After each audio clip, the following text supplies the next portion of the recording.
साथियों, मेरी आवाज जहां तक पहुंच रही है, आप कांग्रेस के एक एक कार्यकर्ताओं को और विभिन्न माध्यमों से जो हमारी बात सुन रहे हैं, आप तमाम आदरणीय बुजुर्गों का, नौजवान दोस्तों का, माताओं बहनों का, किसान मजदूर भाइयों का, मेहनत मजदूरी करके ठेला रिक्शा चला करके सरकारी और निजी क्षेत्रों में काम करके अपने परिवार का भरण पोषण करने वाले आप तमाम आवाम का क्रांतिकारी इस्तकबाल करता हूं, आपका हार्दिक अभिनंदन करता हूं।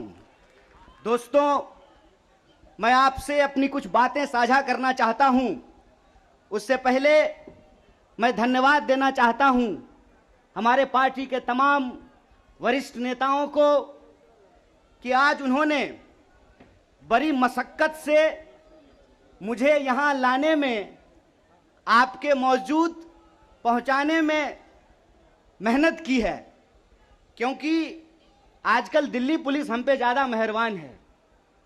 दिल्ली पुलिस मेहरबान है और इस बात से हमको कोई दिक्कत नहीं है।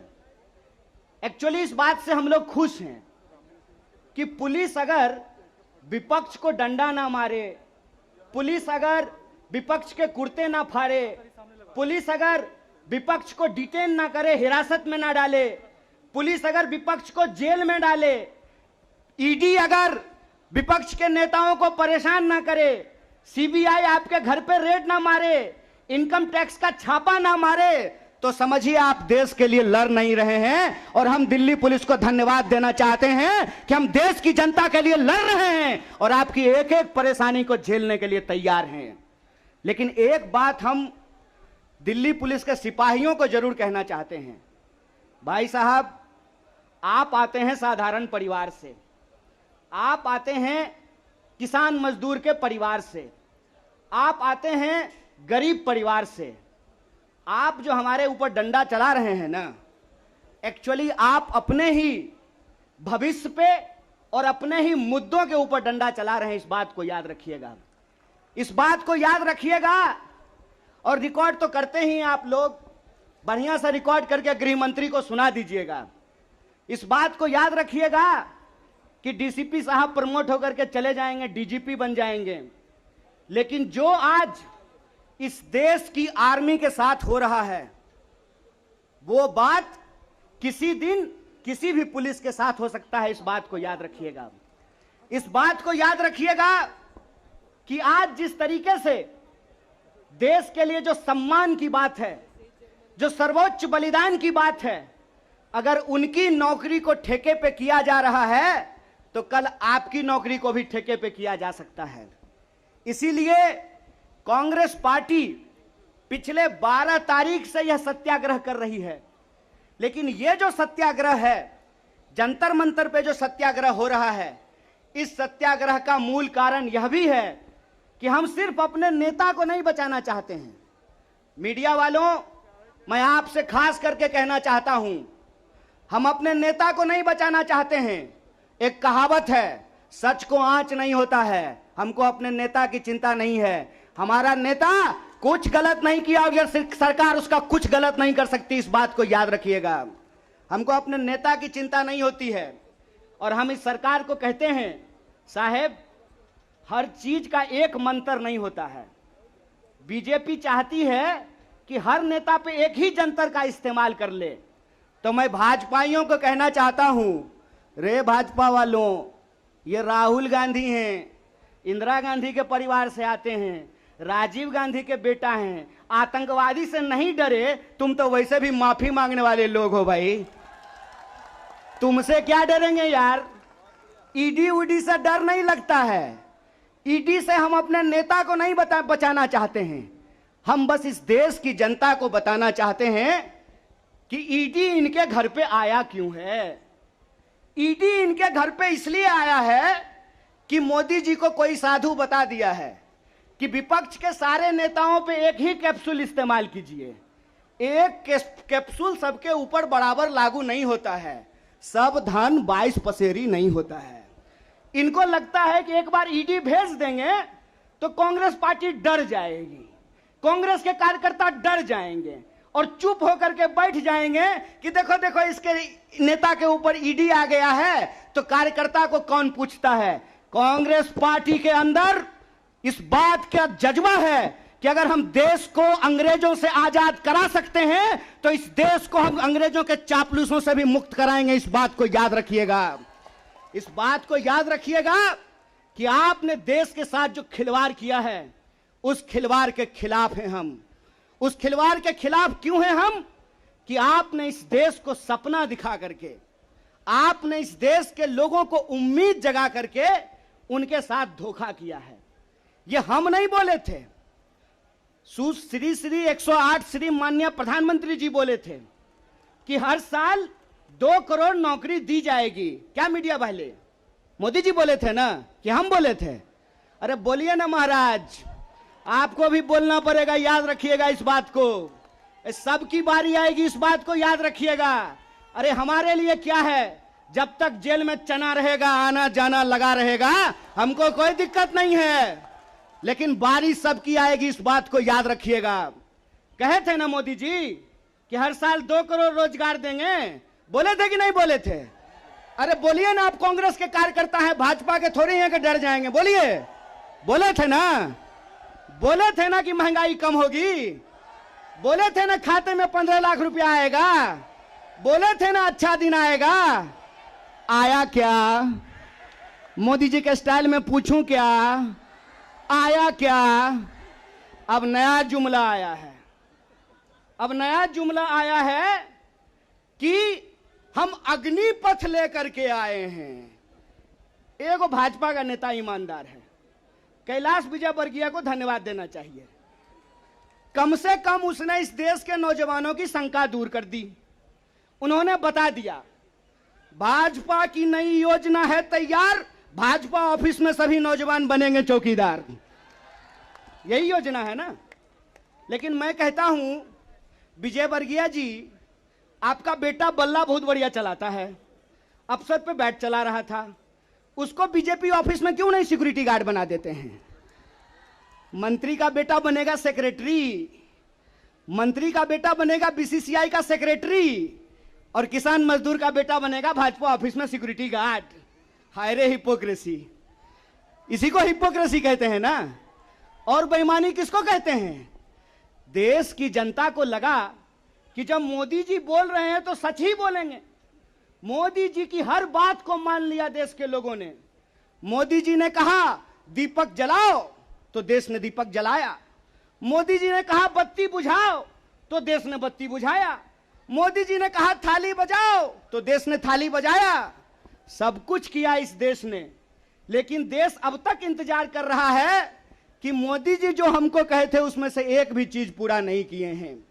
और ये देश की जो परिस्थिति है, इस परिस्थिति पे मुखर होकर के हमारे नेता बोलते हैं। इस बात का हमको गर्व है कि सरकार के सामने बिना झुके कोई लड़ता है अड़ करके, तो उसका नाम राहुल गांधी है।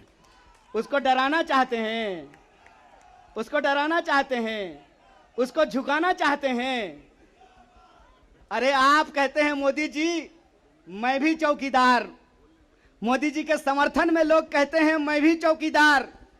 ये चौकीदार नहीं हैं, ये देश के ठेकेदार हैं। और ये देश के ठेकेदार कैसे हैं? क्योंकि इस देश के लोगों का, उनके भविष्य को ये ठेके पे कर देना चाहते हैं। ये जो अग्निपथ योजना है, इसकी मोटी मोटी बात आप समझ लीजिए।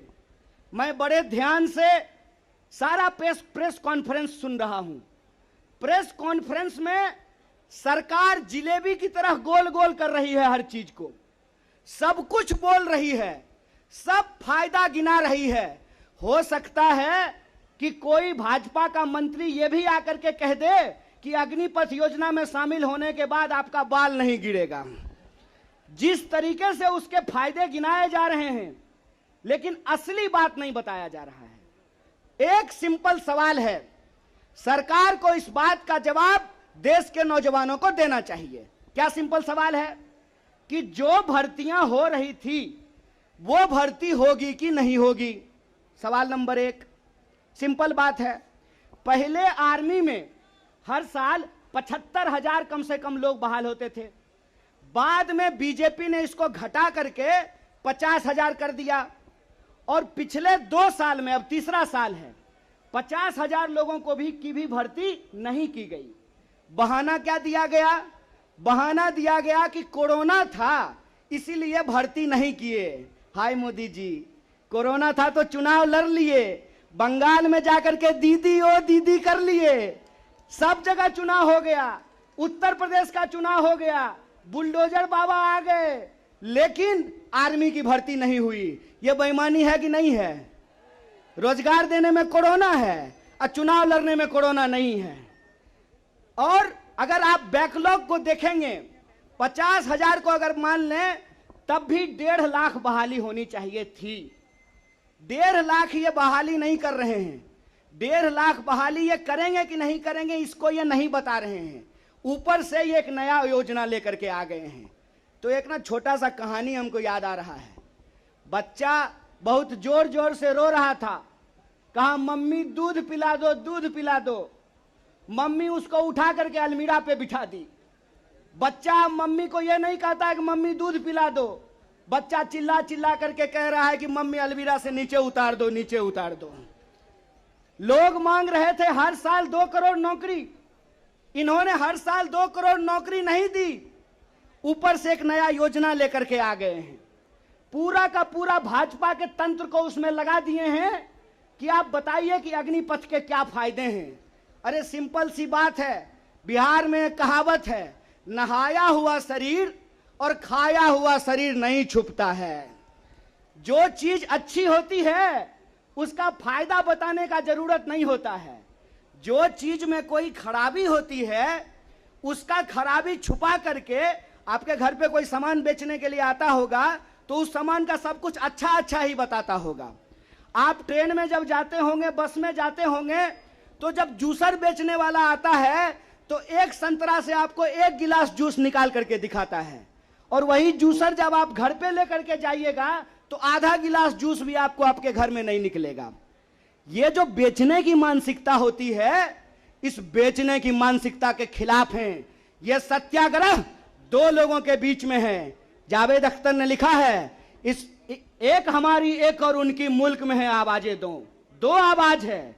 एक वो आवाज है जो इस देश को बेचना चाहता है, वो देश के सरकार में बैठे हुए हैं। एक वो आवाज है जो देश को बचाना चाहता है, वो सड़कों पे खड़ा है, वो जंतर मंतर पे बैठा हुआ है, वो सत्याग्रह कर रहा है। और ये सत्याग्रह हम इसलिए कर रहे हैं कि सरकार के झूठ को हम समझ रहे हैं। झूठ क्या है इनका? झूठ है कि ये लोग परमानेंट बहाली को बंद करने जा रहे हैं। परमानेंट बहालियां नहीं होगी। अगर ये परमानेंट बहाली करना चाहते हैं तो सिर्फ सेंट्रल गवर्नमेंट में 28 लाख पोस्ट खाली है। ये परमानेंट बहाली बंद करके ठेकाकरण के फायदे देश को समझा रहे हैं। जब भी देश में कोई ठेकाकरण किया जाता है तो सिर्फ उसका फायदा ही फायदा बताया जाता है। जब भी देश की कोई सार्वजनिक संपत्ति बेची जाती है तो उसका फायदा ही फायदा बताया जाता है। लेकिन इस बात को याद रखिएगा कि देश में अगर सारी सार्वजनिक संपत्तियों को बेच दिया गया तो देश का क्या होगा। एक बार आप इस बात पे विचार कीजिएगा कि अगर एयर इंडिया नहीं रहेगा, अगर नहीं होगा एयर इंडिया, तो क्या करेंगे ज्योतिरादित्य सिंधिया? समझना है कि नहीं समझना है?